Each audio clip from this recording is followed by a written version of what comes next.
Hinding alis po at iwasang magpakita ng mga mamahaling gamit tuwing nasa pampublikong sasakyan. Kagabi, dalawang magkahiwalay na insidente ng pang-hold up sa jeep ang naitala sa Pasay at Maynila. Naaresto naman ang dalawa sa mga suspect. Nagbabalik si Bon Aquino.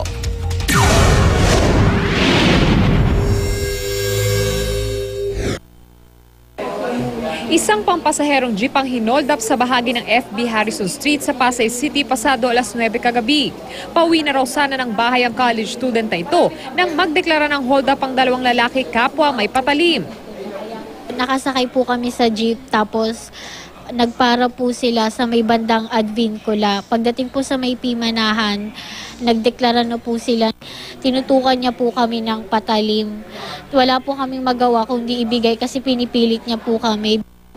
Pagkatapos daw limasin ang kanilang mga gamit, agad daw bumaba ng jeep ang dalawang suspect. Sinamantala na raw nila yon para makahingi ng tulong sa taong bayan.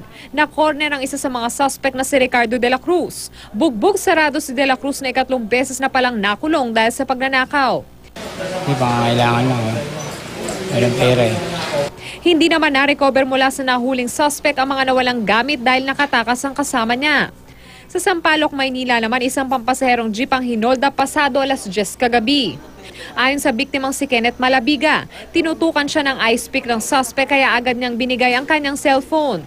Nakita siguro po yun ng may hawak kong cellphone. So, hawak mo kanina, no? Opo. Nag-text ka? Opo, tapos naka-headset pa po ako. Tiyempo namang may rumorondang mga tanod kaya agad nilang hinabol ang suspect pagbaba niya sa jeep. Naaresto ang suspect pero hindi na-recover ang cellphone na kanyang tinangay. Inihagis daw ito ng suspect sa kalsada habang siya hinahabol ng mga tanod.